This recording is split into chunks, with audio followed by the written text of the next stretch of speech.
You spend hours in the OR and your low back pays the price, but what if a few specific exercises could change that? Over the next few minutes, I'm going to give you insight on the top 2 reset exercises I give my surgeons to help them alleviate the chronic low back aches and pains they accumulate from working in the OR. At the end of the video, my hope is that you have some go-to exercises you can use to help reset your neuromuscular system and restore relative motion of specific joints in order to give you some relief and improve your quality of life. First up, we have the heels elevated toe touch with ball crush. Before doing this exercise, test out your toe touch and pay attention to how your low back and hips feel.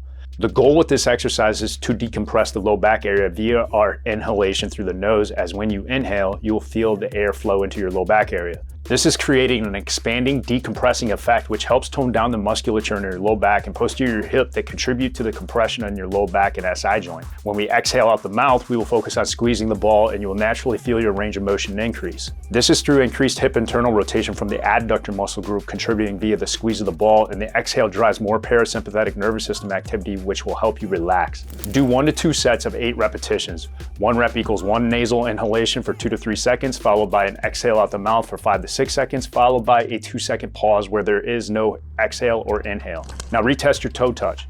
You should have more range of motion and your hips and low back should feel more loose. Second, we have the supine reach back with roller exercise. This is a great exercise to help with the same concept of creating expansion in the low back area, but by placing the arms relatively overhead, we're also going to get some expansion into the T8 through T12 region of the thoracic spine, another area that is commonly overcompressed. This will help alleviate stiffness in the low back, hips, and shoulders. Before doing this exercise, slowly raise your arms overhead. Do it a couple of times. Notice any tightness in the mid-back region and limitation with getting your arms overhead without feeling tightness in that area. Your weight shifting to the balls of your feet to get you overhead, or arching your back to get your arms overhead. Notice any tightness in the mid-back region and the limitation with getting your arms overhead without feeling tightness in that area.